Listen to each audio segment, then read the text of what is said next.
Meanwhile, we want to pivot right now to an update on the big story over the weekend. Demonstrators in Hong Kong, tens of thousands of protesters hitting the streets yesterday. And NBC's Janis Mackey Frayer joins us now with more. Good morning. Good morning. It was a show of strength and really being regarded as a measure of the wider popular support for the protests here that have now continued for over 2 months. Organizers figure there were 1.7 million people. That's 20% of the population of Hong Kong. The police estimate a little more conservative, around 130,000 people. Regardless, this was a huge crowd defying a police ban to march, as well as heavy rain. And the police, for the most part, were hands off, weren't even seen in the streets. There was this sense that both sides were wanting to take a step back and push reset on this movement after the violence that we saw at Hong Kong airport last week.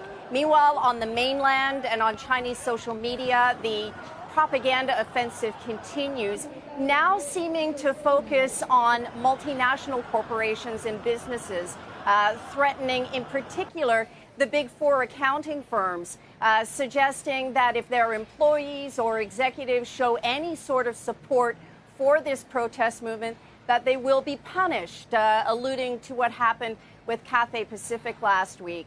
Also, Chinese state media showing a video of Chinese paramilitary forces that have been conducting massive security drills in Shenzhen. That's less than 20 miles from here. So Beijing telegraphing all of the options it says it has before it in order to end these protests, but among them, compromise is not one of them.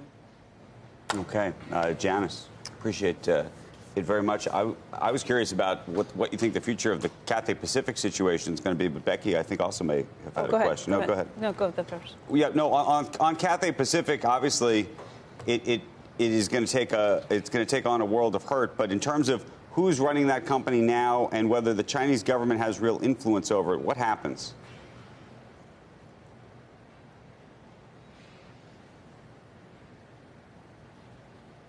Well, there was the sense that Cathay Pacific and Rupert Hogg was being pressured by Beijing, either directly or through a major shareholder, after the commotion at Hong Kong airport, the canceled flights, the allegations that some employees were heavily involved. Beijing at first had banned some of the flight crews from even landing on the mainland because of their suggested involvement.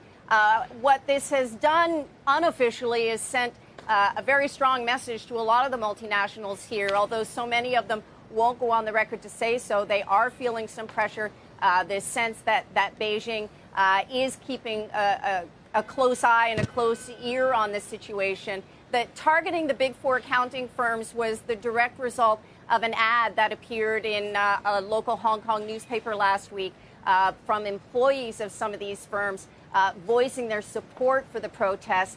So Beijing over the weekend, in particular on social media, came out swinging. Okay.